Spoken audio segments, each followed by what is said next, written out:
Hi, thanks for joining us today. We're going to discuss vegetable gardening in a raised bed and how to make your own flowering container for sun or shade. These are two easy methods of gardening that will give you lots of satisfaction, and you'll be very proud of yourself for creating your own garden without a lot of work. Now we're going to start planting our vegetable and herb big bag bed. You want to get all your soil distributed evenly and moisten it before you start planting. I like using ProMix. It's a lot more economical when you're having a container this size. There's a lot of different fertilizers. I really prefer the organic fertilizer. Now when I decide to plant a bed like this, I like to display everything first. Lay it all out, decide where you want it. The herbs should always, in my opinion, be in the front where they're accessible and you can go out there and see them. You also want to make sure they get enough sun. And if you plant them, intermingle them with your tomatoes and cucumbers and larger vegetables, they could get overcrowded and you might lose them. Another thing that I like to do is when I'm putting the fertilizer in, I usually mix it in just before I plant the plant.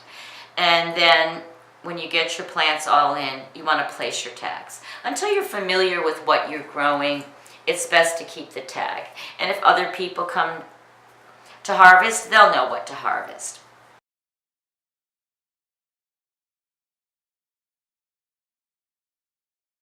And then it is also important to remember to cage any vegetable that is climbing, vining. Cucumbers, squash, tomatoes, they need a cage because you don't want them hanging and breaking other plants in the container.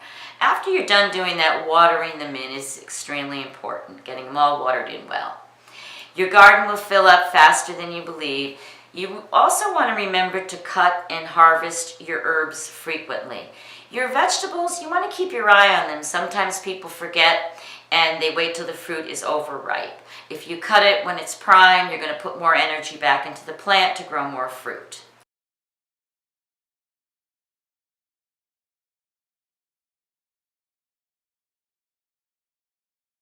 And now we're going to build a sun-loving container. The first thing we're going to do is put the soil in. Again, I like to use ProMix.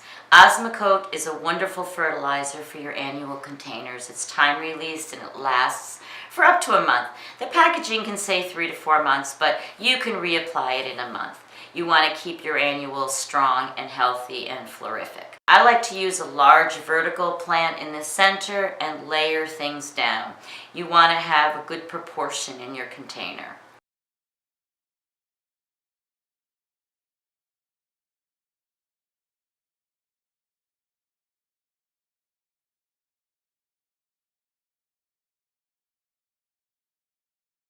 Any plant that is vining, hanging down, you should put on the edges so that they'll spill over the pot. That'll give you a really full look. It's very important to place your plants according to their size. You can really fill a container like this quite a bit. I mean, really pack them in there because you have a lot of room for a root system. The most important thing is to get the plants in there securely.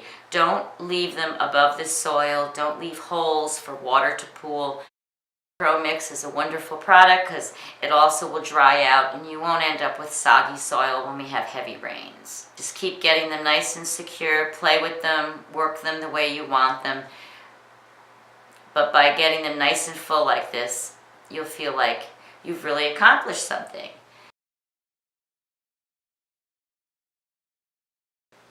Thank you for joining us today. Looking forward to seeing you again soon.